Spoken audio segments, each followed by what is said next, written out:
tiraasii godhatee akka haadha manaa isaatti hammatee rafuta jechuudha. Silaasa kanatti dhaloon nama jiru kun gabrummaa mitiitiin maqaa gaan jedhamu bara isaatti ka'uun qabu ture. Warri Amaaraa Finfinneerraa nama muqqifame lafa naannoo Oromiyaa keessa taa'anii ajjeefamanii Amaaraatu ajjeefamee jedhu. Oromoon hangarraa naannoo Amaaraa galee Amaaraa ajjeese jira taanaan fidaana agarsiisaa.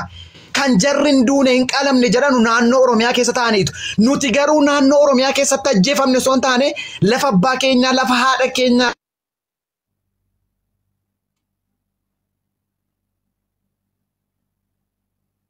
Maalti? Baay'isanii cibsanii nu qalanuuti. Guyyaa gaafa nama tokko lama nama deejjesa waa tokko hin godhanu. Inni dandeessa taanaan dhaloota furmaata fidu ta'e dhaloota guyyaa lama sadii irraa boossee galtu hin ta'in. Kanumaan siniin jechuu barbaadan kanarras hin duukaa haasa'u. Okay. Wanni inni jee sirriidha. Waan tokko waan ati dogongorteetu jira jechuudha. Namoonni hedduun aanatan akka itti na fudhatan beekuu baadhullee garuu akka itti naagaleen isinirraa dubbadha isinitti dubbadha jechuudha. Maakiin atillee callistee ture kan jette maakiin amata jedhanii xeebexxeban kan biraatti achi deebi'anii jiranii uummata keenya ficcisiisutti jiru. Qalamuu mitiiti ama Oromoo cibsitee qaltee gaatee Oromootu na cibse naqale gaallaatu naqale jettee abbaatee wayyoo iyyeettee sooshaal miidiyaa waliin geessi. Nuti gaafa cibsnee qalamne gaafa lammaffaa mormi nurraa qalamu abbaanee afaan bujanna jechuudha. Maal dhaloonni bubbeen dhaloonni joonjoftuun akka kanaa boriitu immoo hin dandeessa taanaan Wallaggaarraa daangaa Amaaraarra jiru asirraa boodhiisi walitti sassaabamatee afaan biraa banuu dhiisaati. Irraa warra mootummaan irraa ikee warra kuma kana diinni irraa ikee uummata keenya ajjeesaa uummata san hidhachiisaa kalas kanuma. Uummata ajjeefamaaru uummata cibsamee qalamaaru san hidhachiisu arra qofaa irraa boonyee kaanee irraa iyyinee kaanee galuun hiikanuuf hin qabu. Boriitu jarri deebanii nu qaluun jaraan oolu nu ajjeesuun jaraan oolanu.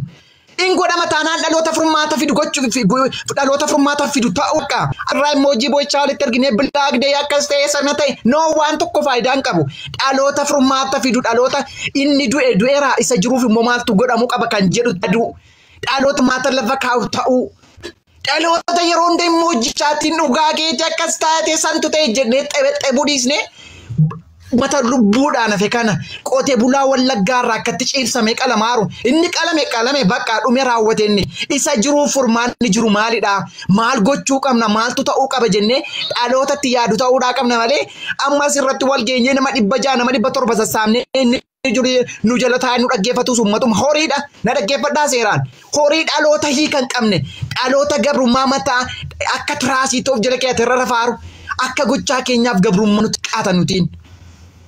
Bara qubee generation yookiin immoo new generation jedhamnee waamnu keessatti garbummaa mitiiti maqaan gaa jedhamu iyyuu nurratti ka'uun qabu ture. Waaqoon guutuuni yoo dandeenya gabrummaa hundeetti buqqisna dadhabnaan immoo dhalootatti guddisna jennaan dhaloota gabrummaa hammatee tiraasii godhatee akka haadha manaa isaatti hammatee rafuta jechuudha. Silaasa kanatti dhaloon nama jiru kun gabrummaa mitiitiin maqaa gaan jedhamu bara isaatti ka'uun qabu ture. Warri Amaaraa Finfinneerraa nama muqqifame lafa naannoo Oromiyaa keessa taa'anii ajjeefamanii Amaaraatu ajjeefamee jedhu. Oromoon hangarraa naannoo Amaaraa galee Amaaraa ajjeese jira taanaan fidaana agarsiisaa. Kan jarrin duune hin qalamne jedhanu naannoo Oromiyaa keessa taa'aniitu. Nuti garuu naannoo Oromiyaa keessatti ajjeefamne osoo hin taane lafa abbaa keenyaa lafa haadha keenyaa.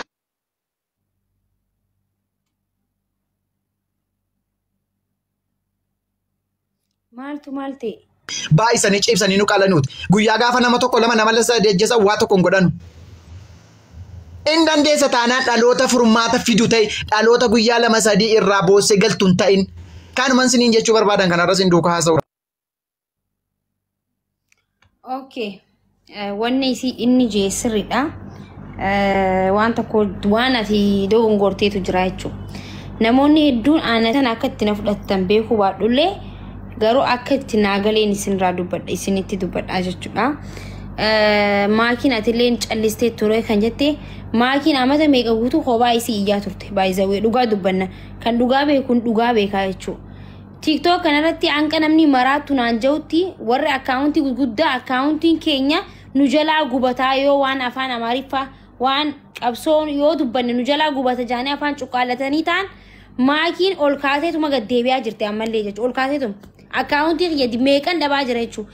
akkaawuntii miti lubbuulleen hin dhaba jeet kan inni dubbachaa jiru si galee miti akkaawuntii na jalaa gubanii maakiin qabsoo dhaabdee warri jiru kan immoo kuni siyaasaadha akkaawuntii na jalaa gubanii maakiin qabsoo dhaabdee jirti waan jaamu tokko eegalamee jechuudha si galee sani jechuudha aan takkaa uummanni kiyya rakkatee osoon hin dubbatiin irraa osoon hin dubbatiin aan dhaloota bubbee keessatti lakkaa'amu aan silaan kobaati ya Oromoo bilisoomsatee guyyaa takkatti Oromoo bilisoomsuun hin danda'a garuu kobaa kiyyatti iyyee wannan fidu waan hin jirreefin callisee isin laalaa jira kobaa kiyya maal fiduu danda'u maal fiduu danda'an ammallee kobaa deemura waloon deemu wayya jeetiin isin mari'achiisu jira gastii bane isin seensaa jira jechuudha sanifuu callistee waan jaamu kuni na aarsaan kanan dubbachuu barbaadee galatooma yoon isinitti miira keesseen godeta hordofaa turreen beekna mucaan maaliif dhugaadha nama dubbachiisa mucaan kun jechuudha dhugaa dubbachuuf yoo ta'e niw chaartar kana jechuun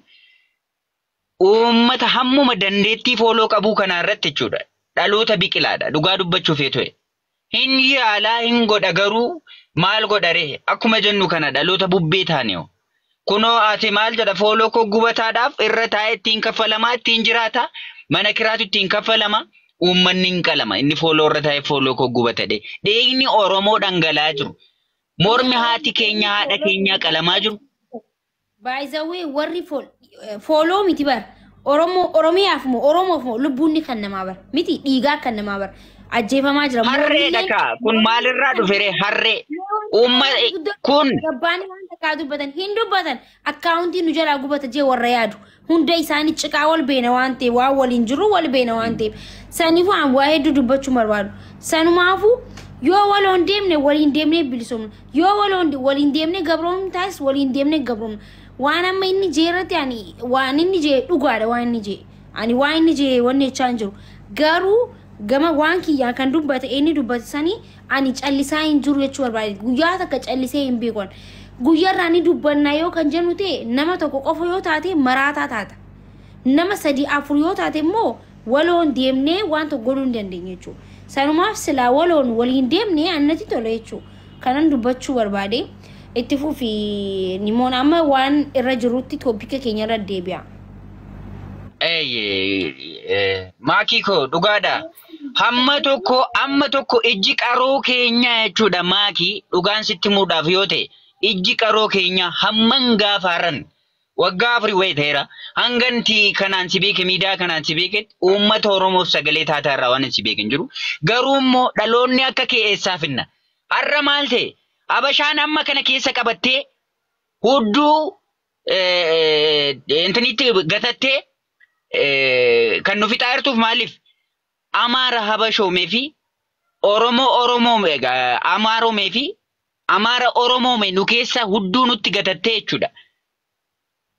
Nu fixaa jirti. TPLF jalatti hiriirama TPLFitiin kan turantu har'illee Amaarallee isaanitti hudduu gatattee Oromoo Amaaromee fi Amaara Oromoomee duukaa nu fixaa jirti jechuudha.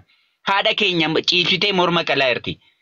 Shawaani nafu Wallaggi nafu eesi amma guutuu Oromiyaa kutaa 11 hafaa jiraamee dhugaadhuma dubbachuuf yoo ta'e jechuudha.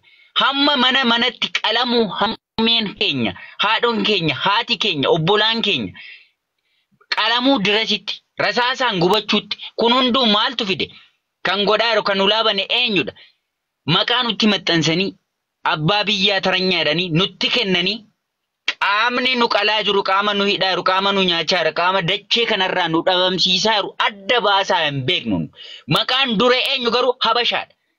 Habashaa tudduu gatate kan nu fixaa jiru eenyudha Oromoo Amaaromee kan nu fixaa jiru. Maaliif haati keenya haadhoon keenya baatee galuurraan rasaasaan akka abiddaa boba'uurraan rasaasarra darbee immoo akka horiitti qiibsamee haati keenya haadhoon keenya qalamuu jechuun gurraa dhaga'u jechuun baduu jechuudha dachee kanarraa buqqabuu dhabamuu jechuudha kun. Kan diinni gochaa jiruuf kan Habashaan gochaa jirtuuf maaliif sirna Minilik sirna kaleessaa jaarraa waggaa 150 oli deebisuuf kan isheen deemaa jirtu sirna bututaa qabattee deemaa jirtu harkaan nu agarsiisaa jirti ijaan nu agarsiisaa kan kaleessa seenaan beeknu har'a ijaan nu agarsiisaa jirti dhaloota qubee. Kana jechuun baay'ee dhugaadha Oromummaadhuma kootti baay'ee ofitti hin gaddaan dhugaa dubbachuuf yoo ta'e jechuudha. maal gochuu hin danda'an. Ani wallaalaan kun maal gochuu hin danda'a. Inni beekaa jedhamee maratee taa'aa jira. Keessaa godaanaa jira. Eessaa dhaqnu maal ta'a? Dhuguma mucaan kan dubbatee bahe maali sirriidha. Yeruma namni waa ta'e bicha gasteera waa godhanneetu dhufne intini gaddaa guyyaa tokkoof torbee tokkoof fooloo ittiin barbaachaaf. Asirra baanee walitti profaayilirra godhannee shaamaa gaddaa maal na fayyada kun maal fayyada haadha koo qalamteef obboleessa koo qalamteef obboleettii koo qalamteef maal fayyadame maal bu'aa buusa. Garuu inni bu'aa buusu warreen hafaniif qalma jala baasuudhaaf yoo sagalee taane yoo warri fooleersii guddaa qaban diuutii goonee iyyee iyyisiisnee addunyaatti raabsinedha malee an gastii irra taa'ee profaayilii koo dukkana godhee shaamaa ibsee humaan fayyadu. Haadha koo qalamteef obboleessa koo raafeef humaan fayyadu. Kan fayyadu garuu yoon sagalee ta'edha. Dhaga'i Oromoo nama 500tu jira dhaga'i. Adaraa dhiiga Oromoo adaraa lafee Oromoo dhaga'i. Uummanni bakka jirutti marga ta'e haalbee ta'e haamamaa jiran. Haalbeedhaan haamamaa jira uummanni Oromoo. Maqaa Oromummaa isaatiif jecha taargaa Habashaan itti maxxansiteen dachee kana gogsuuf deemaa jiru. Teessoo isaa ho'ifatee taa'uuf jecha uummata Oromoo irratti labsii labsisiisee buqqisiisee duguugsisaa jira dachee kanarraa. Maqaa mootummaa Oromoo jedhuun maqaa teessoo Oromoo jedhee Oromummaadhaan bahee jiruuf Oromoon duguuggamaa jira. Oromoon itti wareegamaa jira. Oromoon dachee irraa dhabamaa jira. Teessoo ho'ifatee taa'uuf jecha. Kanaaf adaraan isiniin jedhan yoo Oromoo taatan dhiigni Oromoo yoo isin keessa jiraate haadha haadholii keenya qalamaa jiraniif sagalee ta'a. Tokko ta'a kutaa waliin qoodina adaraa dhiiga Oromoo, adaraa lafee Oromoo, adaraa Haacaaluu Hundeessaa, adaraa dhiiga Haacaaluu Hundeessaa. Haacaaluu Hundeessaa qaroo uummata Oromoo miileena 60 itti uf lakkoofnu Oromummaa keenya baasne gaafa ofirraa dhabne Oromiyaan dacheen ishee gogde gaafas dhugaan dubbadhanila. Dhugaa dukkana kana gaafa Haacaaluu nurraa dhabamsiisan ijji keenya qaroon keenya jaamee bakkeetti deemee haati keenya qalamte. Har'a eenyu as nuufaa dubbatu galtuu walitti galtee fooloo ishee eeggatti lubbuu ishee eeggatti. Kaana jechuudha. Kana waan goonu hin qabnu Rabbi bichaan inni dachee kanaa fi samii kana utubaa malee uume inni uummata Oromoof haa dubbatu inni barruusaa ol kaasee bakka gaha jedhee dachee kana duriin gabroomne bilisoomna jennee eegna har'a garuu jechuudha. Qalamaa jirra. Qalmaatii nurraa dhaabinne waaqetu bu'uudha. Garbummaan keenya gabrummaadhaa baana jechuunoo taratti ta'e. Amma garuu bakka jirutti qalamuudhaaf waaqetu bu'u. Gola keessa ukkaamamne kan faana nu dha'ee nu qalsiisaaru nu dhoomsisaaru kun nu dacheerra nu dhabamsiisaaru Oromoodha sittan himan. Oromoo PP jala galtee Oromoo mootummaa kanatti hudduu gatattee nu dacheerraa nu gogsiisisaa jirti. Nama biraa tokko hin jiru. Naftanyaa hudduu jala gattee jechuudha. Kanuma jechuun barbaadanii dhiifama naa godhaan baay'ee simeetaawwi seenaasee dhiifama maakii Rabbi siin si'aa eegu kallattii jirtu irratti uummata keef dhaabbadhu si'aa eegunni dachee kanarratti jechuudha. Siifi qaroo uummata Oromoo siif qabna siin yoommoo nama hin gabdate nama beektoo jiraatte nama akka keetii as baasi dhaloota qarii Rabbiin si'aa eegu bilisummaa nuuf haa godhu dacheen dhiiga ormaatu uummata Oromoo. Galatoomii. Fuad. Okay, Maki sagaleen kiyyan jira? Okay, hedduu galatoomii carraa naaf kenniteef. Maki yaadni kiyya maalii sitti fakkaate an uummata Oromoo kana faannootu akkana jedhee ajjeese jedhee hin haasa'u otoo badaan keenya uummata kanatti karaa agarsiisuu baate otoo nu as biratti osoo tokkummaa qabaannee wanni kun marti nu hin dhufu ture. Tokkummaa dhabuu keenyatu wal dhageeffachuu dhabuu keenyatu hoggantoota keenya tuffachuu keenyatu kan nu goosise jechuudha.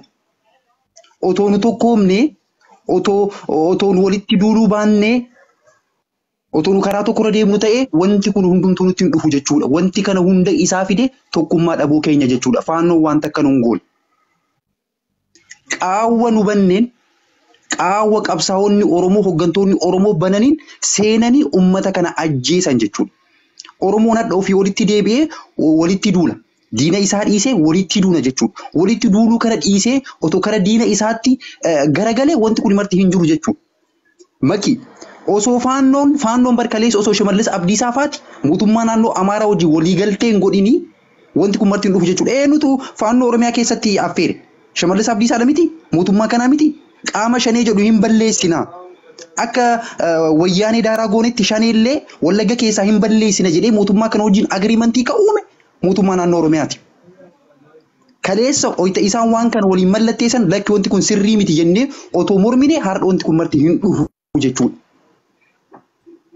Kun hundumtu wanti godhameef sababa keenya jechuudha. Otoo nu tokkummaa qabaannee otoo nu daangaa keenya kabachiisne Amaarri onnee hin qabdu Oromoo ajjeesuu hin dandeettu. Qawween kun karaa uummata Oromootitti dhukahuu hin danda'u jechuudha. Qaawwa nu banneeni qaawwa qabsaa'onni keenya bananiin wanni kun hundumtu har'a dhufe jechuudha. Amma wanti na ajaa'ibu qawween uummata Oromoo ajjeesu qawween haadholii uummata Oromoo ajjeesu diinan ajjeesu.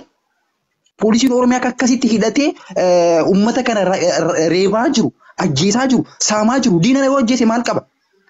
Wal gahanii sirbuu dhiichisuun alatti daangaa Oromoo yoo kabachiisan maaltu irraa bada? Du'aatii uummata Oromoo kana eenyuun bulchan uummata Oromoo lafarraa duguuganii ilmaan Oromoo akkasitti qalanii eenyuun bulchuuf deeman Shimallis Abdiisaa faati eenyuun bulchan? Maaliif Oromiyaa bulcharree? Yoo daangaan eegsifne taate yoo nageenya uummata sanii kan eegsisne taate eenyuun bulchuuf deeman jechuudha. Kun hundumtuu kan ta'e hooggantoota biyya kana bulchaa jiran keessattuu hooggantoonni naannoo Oromiyaa bulchan kun homa takka dantaa uummata Oromoo kabachiisuu hin danda'anillee hin kabachiisanillee jechuudha. Kanaaf ammoo ragaan warra faannoo wajjin walii galee uummata keenyatti lola bane isaanii jechuudha. Yoo isaan kana dura dhaabannee hin falmatin borka kana caala duuna jechuudha. Kanaafuu warri qawwee qabatee deemu martiin woboo ta'ee qaamni waraanaa kamuu yoo daangaa uummata Oromoo yoo du'aatii uummata Oromoo kana dhaabsisne ta'e bu'aan maal nu qaban? Oromoo woboon hidhatee poolisiin Oromiyaa hidhatee yoo du'aatiin haadholeen dhaabatin yoo du'aatiin abboolee keenyaan dhaabatin maal nu godha waraanni bakka fedhe jiru nuun barbaachisu. Kanaafuu makki wanti kun sirriitti itti hubatamuu qaba. Waraanni bilisummaa uummata Oromoo kunis yoo daangaa Oromoo kan kabachiisne taate yoo du'aatii haadholee uummata Oromoo kana kan kabachiisne taate uummata Oromootiif hin fayyadu. Mootummaan amma aangoo irra jiru kun yoo daangaa Oromoo kan kabachiisne taate yoo du'aatii uummata Oromoo kana kan dhaabsisne taate na amana uummata akka wanti Oromoof bu'aa buusan takka illee hin jiru jechuudha. Makii hedduu galatoomi carraanaaf kenniteef.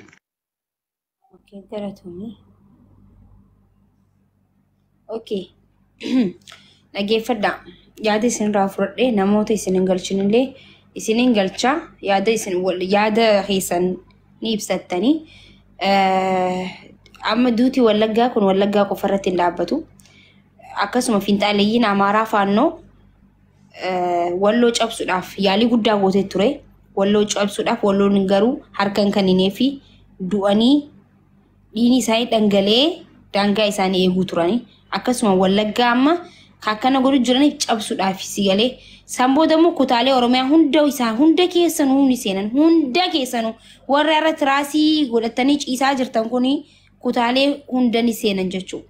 Yoo kan arraa kana kaatee balaa amma dhufte kanatti maganfatiin hin iyyin hin dirmatiin kutaalee hunda ni seentii jechuudha. Sanumaaf hundi keessanuu bika ciistanii ka'a. Nafxanyaadhaaf teessanii hin du'inaan isin hin jaan. Kottaa seenaa. Warri gastii ergattan isin hin galcha. Waan biraa haasa'uun hin barbaachisu. Waan ajandaa qabannee deemnee irratti sanirraa achi waan biraa haasa'uun hin barbaachisu.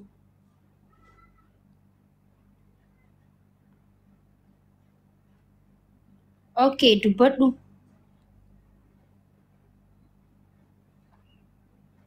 Maki. Simbaani. Okay, duraan dursee hedduu guddaa galatoomii siin jechuu barbaada. Akkana yeroo namuma akkanatti nu mari'achiisuu dhabne bara. Uummanni gartee asirratti foolara gurguddaa qabanis sababuma foolaa tiktaakii isaanii jechuudha. Zimjaanii afaan cufatanii tatta'anii garuu wanni akkanaa kun sirrii miti.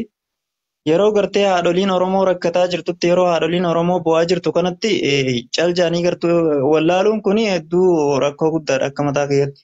Garuu wanni har'aan tana kutaa Wallaggaa keessatti ta'aa jiru boru Harargee dhufuu danda'a. Dhufuun waan hin oolle kun. warri har'aan tana tiraazii mataa jala kaatanii rafaa jiran gaafa dhufee manatti tol seenee dubbachuun isaanii waan hin oolle saniifuu gaafa san dubbachuurra amma gabbaanii uummata kanaaf jechuudha namni hundi sagalee ta'uu qaba. Uummata kanaaf dubbachuu qaba. Oromoon nuti akka Oromootti nuti wallaahi salphannee jirra jechuudha.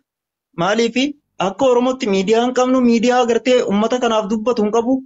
Oromoon nama deemuun hin qabu sa'a ammaa kana keessatti rakkoo guddaa keessa jirra nuti akka rabbiitiif jirra malee akka namaatiin hin jirru. Wallaahi Oromoo jechuu kanaatti qaanfachuu irra geenya jirra ammaan tana jechuudha. Saniifuu waraana adda bilisummaa uummata Oromootti illee waan kumannu hin qabnu mootummaadha kan uummata fixaa jiru mootummaa federaalaatii fi mootummaa naannoo Oromiyaati. OPDO dullatti jechuudha. Saniifuu gabbee uummanni keenya gara barbaadeen jechuudha. Gara sooshaal miidiyaatiinis sagalee ta'uu qabaaf uummataaf. Calcaanii rafuu miti. Asirraa agartee duqqeetii dibatanii daaraa dibatanii asirraa wanti jechuun ijoollee daa'ima keessa gaddeebi'anii namni gurguddaan nuti akka ijjettee of duratti ilaallu yoo gaddeebi'ee ijoollee keessatti asii daaraa laaqqatu hedduu nutti dhaga'aman illeen of durattis ilaalla waan ta'eef. Saniifuu ati hedduu takka guddaa galatoomi. Sin jaaladhaa sin kabajaa. San bira dabree intala biyyattiyaati hedduun si kabajaa hedduun si jaaladhaa. Guddaa galatame jechuu barbaadeetti itti fufaa yaada keessan. Nageetti haye. Biiftuu. Biiftuu. Okay. Ni jirtaa? Isin laallaa jechuun nuti Oromoon sababni aarraa namaatu nurraa du'e. Sinigalee namaatu nurraa du'e. Sinigalaa miti nama tokkoo miti. Nama dhibba meeqaan lakkaa'amtu du'e. Nama lamaaf tokkoo miti kan du'e jechuudha. Saniifuu guyyaan Oromoon gaddarra jirtu kana gammachuu maalii akka qabdanii beekuu baanullee gabbaatanii yoo kan sirbitan ta'e hedduu namatti dhagahama. Kan sirbu jiru sa'a kanatti nafxanyaadha. Gaddal naachoo jechaa miidiyaa isaan irraa caffaraa jiranii yaani reefuu arkeen ture. Sanumaafuu diina waan ta'eef diina qofaa gammaduu danda'a malee dhiiga kan kee osoo gannaqamuu arkitee kan gammaddu yoo ta'e ati akka nafxanyatti lakkaawamte malee akka Oromootti miti jechuun barbaada sumaanuu. Yuuzar itti fufi.